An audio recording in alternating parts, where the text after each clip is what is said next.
Assalamualaikum warahmatullahi wabarakatuh. Nama saya Fatur Rahman dengan NPM 2508 10 10 100057. Perkenalkan, nama saya Jeffrey Eka Rahmansyah dengan NPM 25081010054. Nama saya Arnaldo Givendi Sukmana dengan NPM 250810110056. Perkenalkan, nama saya Farah Nur Fadila dengan NPM 250810100062. Perkenalkan, nama saya Ditya Kurnibowo dengan NPM 250810101063. Video ini dibuat untuk menjelaskan mengenai apa ya? Menjelaskan tentang aritmatika, terutama pada ALU. Aritmatika logika atau ALU adalah komponen inti dalam prosesor yang mengurus semua pekerjaan, perhitungan, dan logika yang terjadi di dalam komputer. Nah, kalau siput itu seperti otak, maka ALU adalah bagian yang selalu disuruh mengerjakan soal matematika dan mengambil putusan kecil yang terdapat pada komputer itu sendiri. Terus setiap kali program meminta komputer melakukan operasi seperti menambah seperti nambah dua angka, satu angka, atau membandingkan apakah suatu nilai lebih besar atau lebih kecil, atau memanipulasi bit, semua itu dilewatkan ke ALU. Ia menerima dua masukan data yang disebut operan, ditambah sinyal instruksi dari control unit yang mengarahkan operasi mana yang harus dikerjakan. Nah, setelah itu, ALU memproses data tersebut dan menghasilkan keluaran berupa hasil hitungan data serta beberapa penanda kondisi.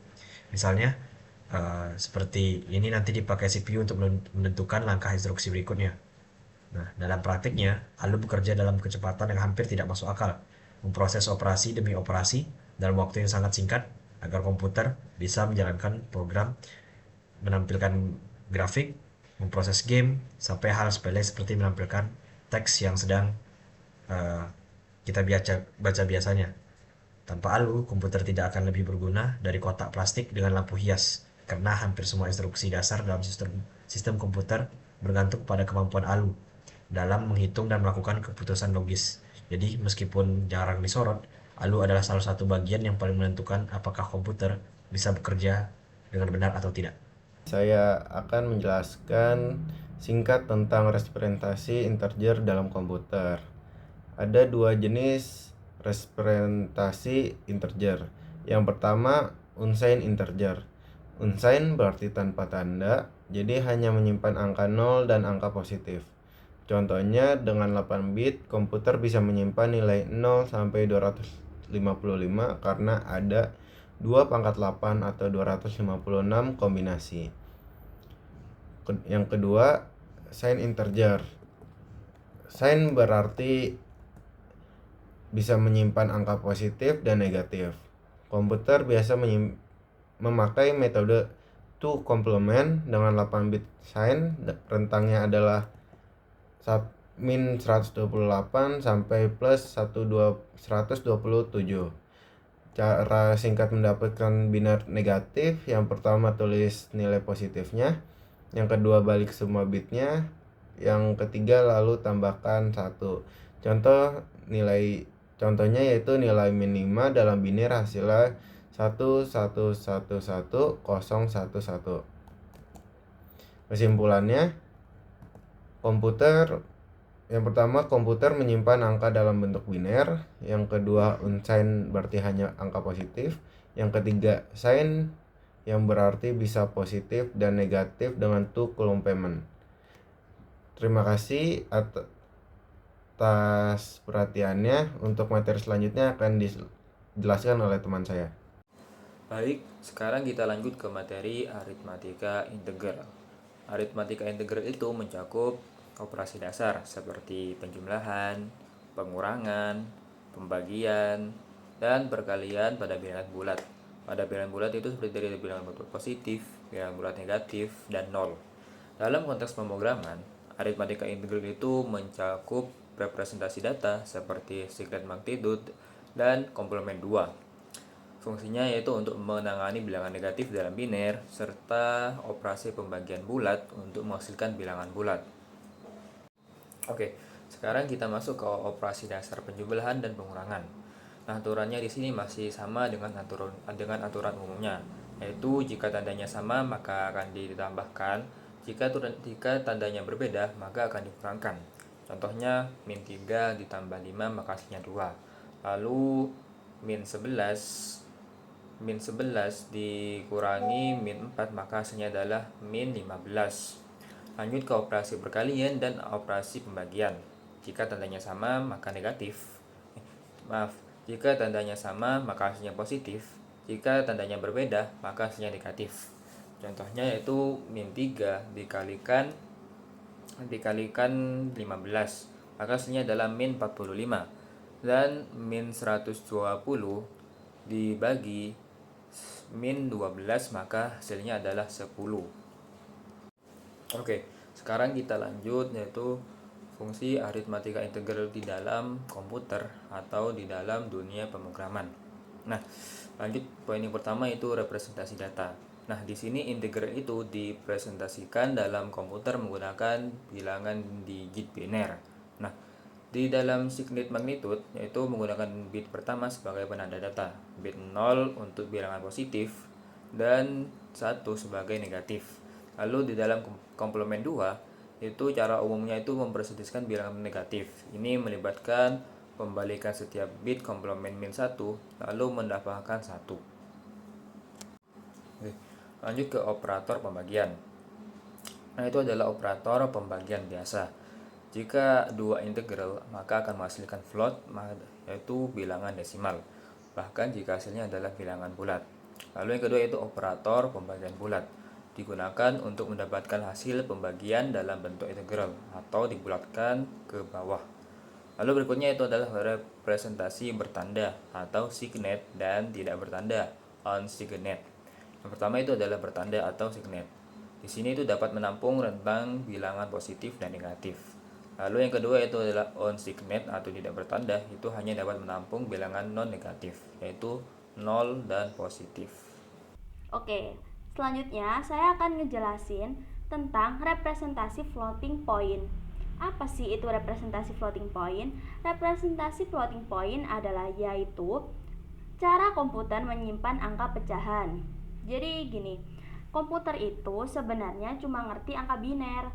Jadi kalau kita masukin angka seperti 3.14 atau 0.02, komputer nggak akan bisa menyimpan dalam bentuk desimal biasa.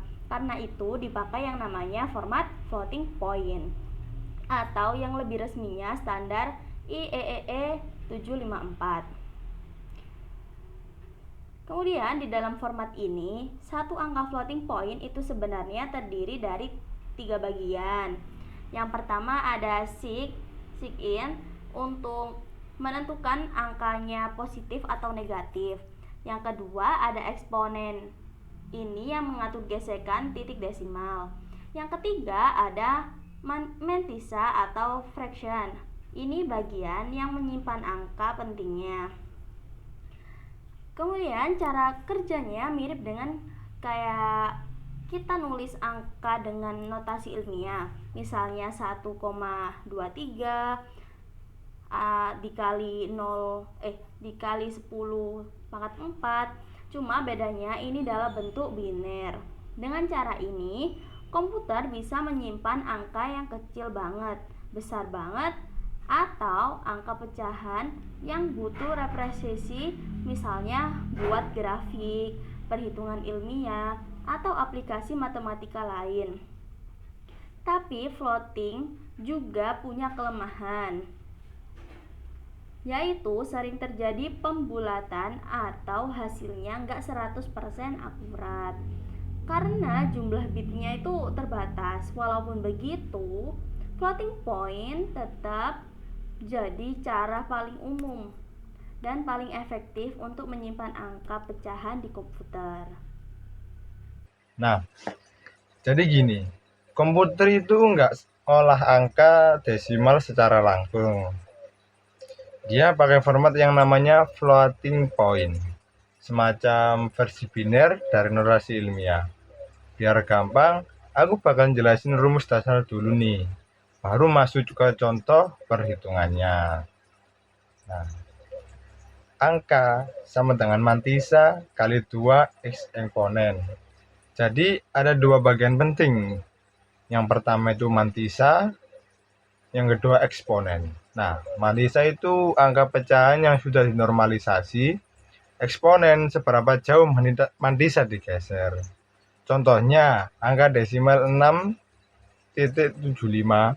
Sebelum dipakai komputer, angka ini harus diubah ke biner dulu. 6 bilangan binernya yaitu 110, 0,75 bilangan binernya 0,11. Jadi hasilnya 110.11. Terus dinormalisasikan jadinya seperti ini.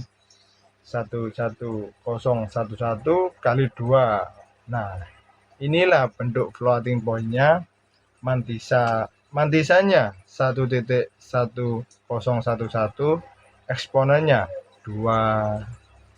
Nah, sekarang kita masuk ke hitungannya. Misal kita mau nambah ini 6,75 ditambah 0,25. Langkah-langkahnya gini.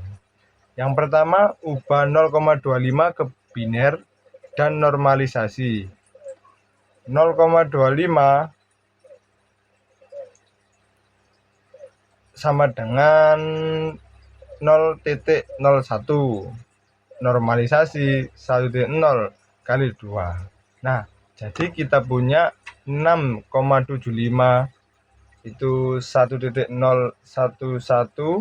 kali 2. Nah, 0,25 itu 1,0 kali 2 min 2. Nah, yang kedua kita samakan eksponennya. Eksponennya beda, 2 dan negatif 2. Jadi eksponennya harus disamain dulu nih. Eksponen 6,75 adalah 2, jadi 0,25 harus dinaikkan ke eksponen 2. Caranya, mantisa 0,25 digeser ke kanan 4 kali. Seperti ini contohnya. Nah, setelah itu yang ketiga kita jumlahkan mantisanya. Seperti ini. 1,1011 ditambah 0,0001. Nah, hasilnya 1,1100. Nah, bentuk akhirnya yaitu hasil penjumlahan dari yang tadi. Yang selanjutnya kita ubah ke desimal. 1,1100 dikali 2 itu hasilnya 7. Jadi 6,75 ditambah 0,25 dalam floating point memang keluar sebagai 7,0. Nah, kadang hasil floating point suka meleset dikit. Contohnya 0,1 tambah 0,2 yang kelihatannya nggak pas jadi 0,3. Nah, itu terjadi karena beberapa angka desimal nggak bisa diwakili biner secara tepat, jadi komputer harus membulatkannya. Jadi simpelnya floating point itu sistem komputer buat nyimpen angka desimal pakai biner. Ada mantisa, ada eksponen, ada proses normalisasi, dan sebelum dihitung eksponen harus disamain dulu. Dengan ngerti ini, kita tahu kenapa perhitungan komputer kadang punya sedikit error. Dari saya.